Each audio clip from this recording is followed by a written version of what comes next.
Hello everyone, in today's episode of Researching Stocks, I'm going to be covering Nvidia. Nvidia is a semiconductor company that specializes in graphic cards and CPUs.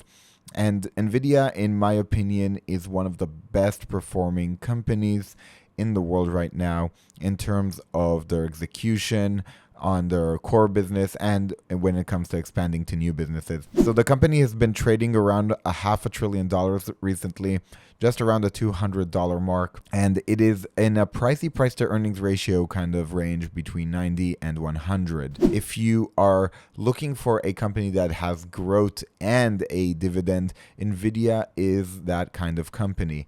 Now, looking into their quarterly results, we're going to try to find out what is going to be happening in the next quarter. Now, we can see that their total revenue has increased quarter over quarter from year to year in the terms of Q1. Their total revenue has reached a whopping $16 billion when you're looking at that Q1 2021 report. And when you're looking at that gross profit and that cost of revenue, that margin there, just excellent margin. The operating income that's left for the company is just outstanding. So the company has excellent margins, and even though it was plagued with some supply chain issues, the company is managing to power through and to continue to expand their business. What I like about this company is that they have a lot of R&D expenses, and they recently decided to indulge in some merger and acquisition. They're really looking to always grow the company, and they're looking for where the next stream of income can come. We're going to talk about soon how they kind of took over data centers with this strategy. Just moving on to the next slide, you can see that the amount of assets they have has kept growing, and the company has a very nice balance sheet. This is the kind of balance sheet that you can feel comfortable with. This is a blue chip company from every perspective. Now, moving on from the stock price and the income statement and the balance sheet, let's see kind of the financial summary according to them. So you can see that their year over year for Q1 was 84% increase with a 13% quarter over quarter. The gross margin was 64%. We talked about that. And you can see that the company has a very high increase in cash flow from ops. So that is always a bullish sign on a company. And if they can continue with this, the company can definitely continue charging on towards that $1 trillion valuation. Moving on to the next slide, gaming. Nvidia is known as the gaming video card company, and they had a record quarter driven by one of their product series, RTX 30 series. And if you're not aware, a lot of gaming cards are used for crypto mining. So that could be also one reason for that boost in gaming.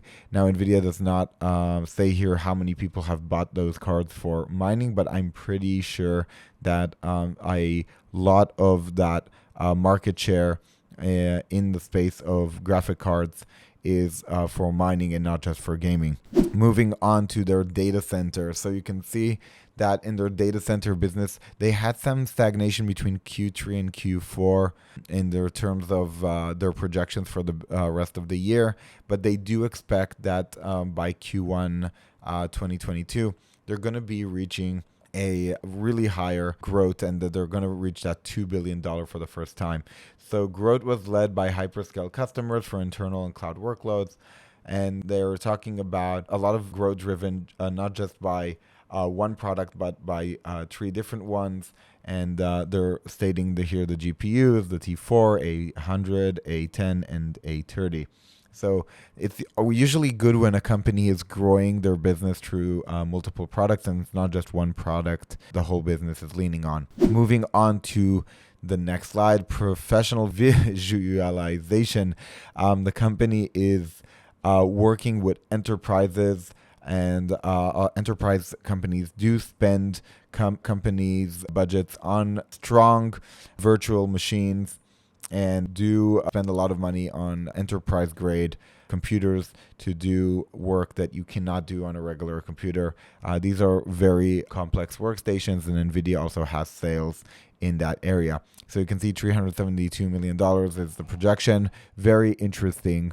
And cash flow from operations, you can see that year over year there was a jump, even though there was a small decrease quarter over quarter. And the company returned $99 million to shareholders in the form of dividends. So they invested $317 million in capex and ended the quarter with $12.7 billion in gross cash and $7 billion in debt, which means they have 5.7 net in cash. Now, if you are a bit wary about this debt, take into account that Apple, for example, has aimed a lot of times to have a cash to debt kind of structure where they're $0 in net cash, which is an interesting structure. So if Nvidia wanted to eliminate all their debt, they could do that with, potentially one click of a button, and they could have stayed with just $5.7 billion in net cash on their balance sheet with no debt at all. So very impressive. Moving on into the automotive, which is a section that I kept separately just because automotive, I think, is still in very early stages. They have some partnerships with Volvo, General Motors, and I think that they can really work towards working with all the car manufacturers. Really think that there's a lot of opportunity here. You can see that for the past couple of years, the revenue here was in a range. I do think that as time goes by, there will be more and more sophistication in these autonomous cars, and that NVIDIA will play a huge part in it. And eventually all cars will be autonomous, and that will increase the total addressable market of what they can do in the automotive space. So what are they looking forward at? They're looking to see a very high gross margin. We're talking about 64 to 66% in terms of GAAP and non-GAAP. They are expecting this to be very accurate, plus or minus 50 basis points. So they are very sure about what they're about to do. They're talking about CapEx, capital expenditure of $300 to $325 million, which is the kind of expenditure that you would expect from some company who is investing in growth and looking to do mergers and acquisitions. Just a bunch of products by NVIDIA to go over. So they're accelerating their business in the data center world. And in order to do that, they approached this with kind of like a blitzkrieg strategy, really taking a lot of market share through a lot of their products. You can see the world's fastest supercomputer for AI and a data infrastructure processor. And in addition to that, you have their AI for enterprise.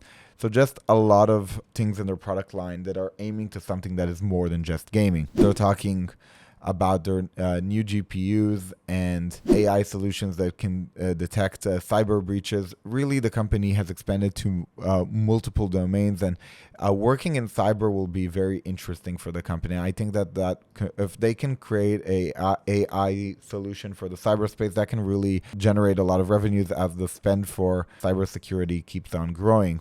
In terms of their autonomous driving, I really believe we are 4 to 5 years away from NVIDIA having in mass production the kind of GPU that allows a car to be fully autonomous.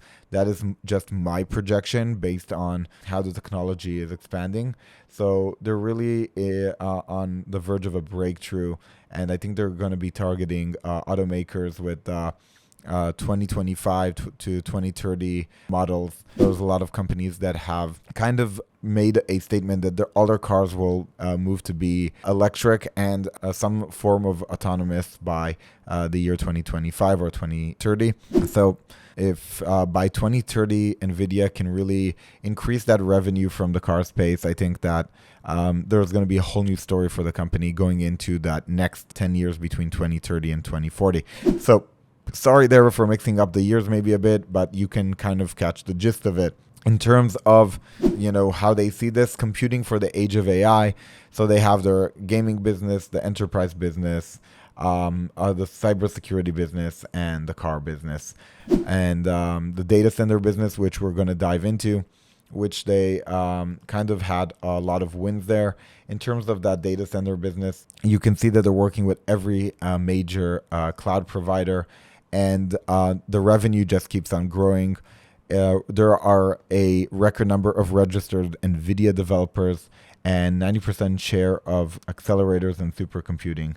So NVIDIA really, lack of better terminology, kicking ass and taking names in the data center space. In terms of the automotive, we talked about this in 2 other slides, but just so you can see a drill down on the opportunities, working with the established OEMs, the new energy vehicles, the robo-taxis, and the trucking, which I think is a huge opportunity if NVIDIA can be the AI brain of autonomous trucks in the future. There is a truckers shortage, and companies can really create a market out of that man labor shortage. Moving on to the annual cash and cash flow metrics. So just so you can get a hint of the trajectory of this company over the past years, because now we have to start speculating what's going to happen after earnings. So earnings are set for, I think, August 18th. You better double check that.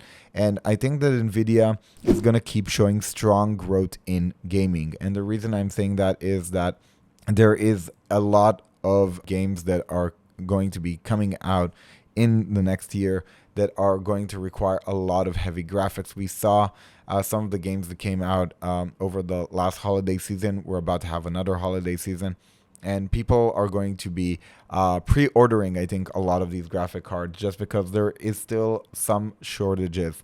In addition to that, you have the crypto space that was looking like it was going into kind of a bear market, and that could cause some weakness in the stock on the earnings sales, but there might be players that decided to actually buy a lot of graphic cards in the latest crypto bear market, where they are aiming to mine more when less people are mining just because the prices are falling.